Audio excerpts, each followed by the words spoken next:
Біз бұл қазіргі уақытта Октябрь полиция қызмет көрсету аумағында учаскелік полиция инспекторлары және де учаскелік ювеналдық полиция инспекторлары қызметкерлерінің алдын алу бойынша жаңағы атқарылған жұмыстары бойынша соған қатысты, оның ішіндегі тіркеуде тұрған тұлғалардың және мекен жайдағы бойынша тексеру орындарын жаңа аралап өттік.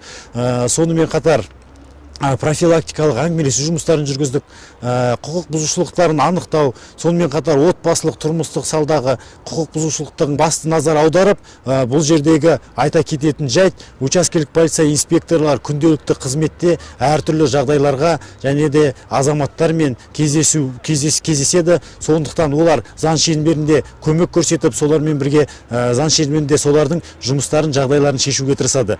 Бүгін Октябрь полиция бөлімінде учаскелік полиция инспекторларында тіркеуде тұрған бөгде адамдар жиналатын және мекен жайдағы пәтерлерді, және сонымен қатар тексеру барысында көшелерді тарапынан көптеген жаңағы шағым түсетін байланысты үй иесін, үй иелерін, сонымен қатар жаңағыдай көп балалары отбасы өз балаларына тәрбие бере алмайтын, тәлім бере алмайтын, сол балалардың жағдайын жасай алмайтын отбасыларын тексеріп өттік.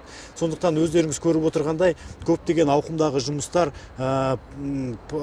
Октябрь полиция бөлімінің қызметкерлері және де жаңағы полк патрульдік қызметкерлер, ювеналдық полиция қызметкерлері көптеген жағдайдағы осындай жұмыстар атқаруда.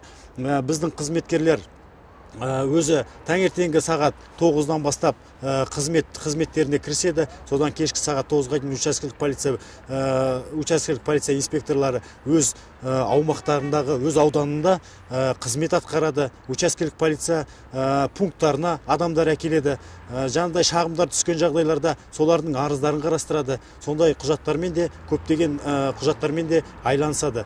Біздің жаңағыдай қадағалауда тұрған және де басқа да профилактикалық учетта тұрған қызметкерлермен көптеген жұмыстар өткізіп, соларға түсіндірме жұмыстарын және де бұл қылмыстардың болдырмауға, алдын алу мақсатында осындай ауқымдағы үлкен жұмыстар жүргізіліп жатыр.